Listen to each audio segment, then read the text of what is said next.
जम्मू कश्मीर के पहलगाम घाटी में मंगलवार रात जो भी कुछ हुआ उसे देख पूरा देश आज भी सन्न है। वो चीखें, पत्नियों की दर्द भरी कहानियां भारतीयों के दिल में इस कदर है कि बस एक ही आवाज उठ रही है, बदला बदला और बदला। अब लोग इस मोड़ पर आ गए हैं कि शब्दों से संतुष्ट नहीं होंगे।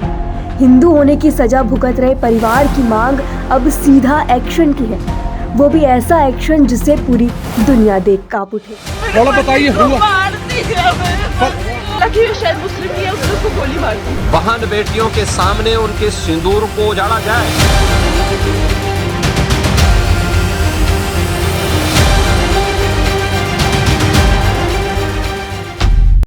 इस कड़ी में आतंकी हमले में मारे गए कानपुर के शुभम द्विवेदी की पत्नी और उनके परिवार से मिलने सीएम योगी पहुंचे हैं। आपको याद दिला दे कि ये वही पत्नी है जिसे आतंकी खुली चुनौती दे गए थे कि तुझे बस इसलिए जिंदा छोड़ रहे हैं ताकि तू मोदी को बता सके कि क्या हुआ है। आज कानपुर में उसी पत्नी से मिलने सीएम योगी पहुंचे हैं। बता दें कि गुरुवार को उनके पैतृक आवास हाथीपुर में पूरे राजकीय सम्मान के साथ किया जाएगा। मुख्यमंत्री योगी आदित्यनाथ भी शुभम को श्रद्धांजलि देने और परिवार का ढाढ़स बंधाने के लिए घर पहुंचे हैं। उन्होंने परिवार से मिलकर पूरी घटना की जानकारी ली और सांत्वना दिया कि सरकार जरूर बदला लेगी। देर रात जैसे ही शुभम का शव उनके घर पहुंचा तो चीख पुकार से पूरा गांव चित्कार उठा। सबसे बुरा हाल शुभम की पत्नी ऐशानिया का है, जिसकी आंखों के सामने आतंकियों ने शुभम के सिर में गोली मारी।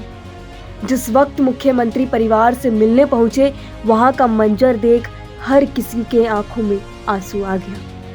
शुभम की पत्नी ने रो रो कर पूरा मंजर सुनाया मुख्यमंत्री को।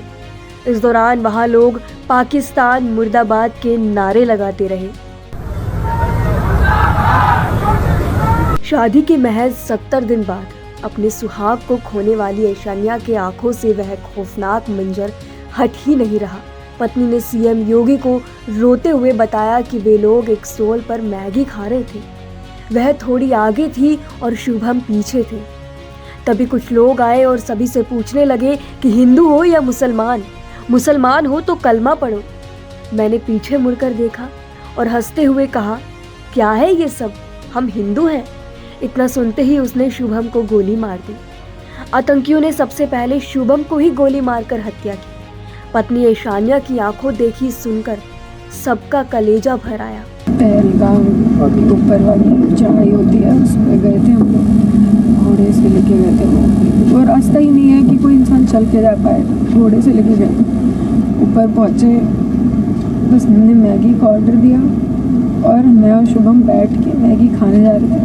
शाम भी मेरी बेड थोड़ा दूर बैठी थी और पापा मेरे वॉशरूम में थे।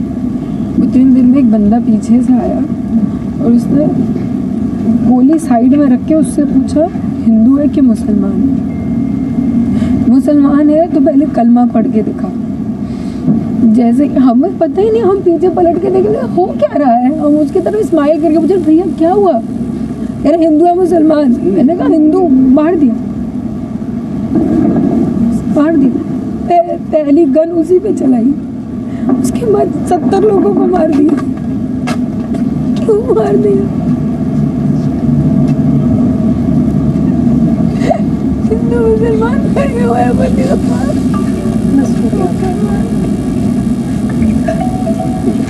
परिवार के साथ ही ग्रामीणों में भी पाकिस्तान के खिलाफ जबरदस्त आक्रोश देखने को मिल रहा है।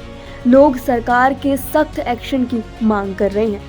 इधर शुभम के पिता संजय द्विवेदी ने कहा कि मेरा बेटा, उसकी पत्नी और साली मिनी स्विट्जरलैंड नामक जगह पर गए थे जो काफ़ी ऊंचाई पर है, और हम उस जगह से 7 किलोमीटर पहले एक रेस्टोरेंट में रुके थे।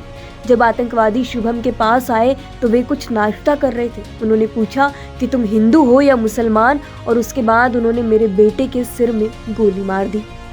मेरी बहू ने उनसे कहा कि उसे भी मार दो, लेकिन उन्होंने ऐसा नहीं किया। उन्होंने उससे कहा कि हम तुम्हें इसलिए जिंदा छोड़ रहे हैं ताकि तुम मोदी को ये सब बता सको। हमने श्रीनगर में केंद्रीय गृह मंत्री अमित शाह से मुलाकात की और हमने उन्हें बता दिया है हम क्या चाहते हैं। संजय द्विवेदी ने कहा कि ये 2 टके के आतंकवादी हमारी सरकार को खुली चुनौती देकर चले गए हैं। इन्हें ऐसी सजा मिलनी चाहिए कि 7 पुश्ते याद रखें। वहीं मुख्यमंत्री योगी आदित्यनाथ ने कहानी सुनने के बाद गुरुवार को पहलगाम में आतंकी हमले में मारे गए कानपुर के शुभम द्विवेदी के परिजनों से मुलाकात कर उन्हें सांत्वना दी और इसके बाद मुख्यमंत्री ने कहा कि पत्नियों के सामने कोई उनका सिंदूर उजाड़े ये हम स्वीकार नहीं कर सकते। किसी भी सभ्य समाज में ऐसा नहीं होता, खास तौर पर भारत के अंदर तो ये कतई स्वीकार नहीं है। बहन बेटियों के सामने उनके सिंदूर को उजाड़ा जाए, यह कोई सभ्य समाज स्वीकार नहीं कर सकता। मुख्यमंत्री ने कहा कि पहलगाम में जो हुआ वह क्रूर, विभत्स, कायराना कृत्य है। यह एक क्रूर, विभत्स, कायराना कृत्य है। उन्होंने कहा कि न केवल देश ने बल्कि दुनिया के हर सभ्य समाज ने इसकी निंदा की है। ये घटना बताती है कि आतंकवाद खात्मे की ओर है। उन्होंने कहा कि आतंकवाद अपनी अंतिम सांस ले रहा है। धर्म पूछकर मारा गया ये देश में स्वीकार नहीं किया जाएगा। हम आतंक के ताबूत पर अंतिम कील ठोकेंगे, आतंकियों को कठोर सजा देंगे। आपको बता दें कि इससे पहले देर रात उत्तर प्रदेश सरकार के कैबिनेट मंत्री राकेश सचान और मंत्री योगेश शुक्ला ने शुभम के शव को खुद कांधा देकर एम्बुलेंस से घर तक पहुंचाया था। लखनऊ एयरपोर्ट पर उप मुख्यमंत्री ब्रिजेश पाठक ने शुभम के पिता से मुलाकात की। उन्होंने कहा कि शुभम की मृत्यु का बदला भारत अवश्य लेगा। उन्होंने कहा कि आपकी वेदना हम सभी की वेदना है। शुभम आपका पुत्र ही नहीं बल्कि भारत का बेटा है, प्रदेश का बेटा है। आतंकवादियों को ऐसी मौत मिलेगी कि उनकी रूह कांप जाएगी। सोशल मीडिया पर शुभम और ऐशानिया की शादी की तस्वीरें वायरल हैं। लाल लहंगे में सजी दुल्हन, सिर पर सहरा बांधे दूल्हा, वरमाला के फूलों से सजा मंडप और बीच में शुभम की वो मुस्कुराती आंखें। अब यही तस्वीरें परिजनों के लिए असहनीय दर्द बन चुकी है। जो एल्बम पहले यादें थी अब वही ऐशानिया की चुप्पी में बदल गई है। अब देखना ये होगा कि भारत सरकार इस हमले का किस तरह बदला लेती है।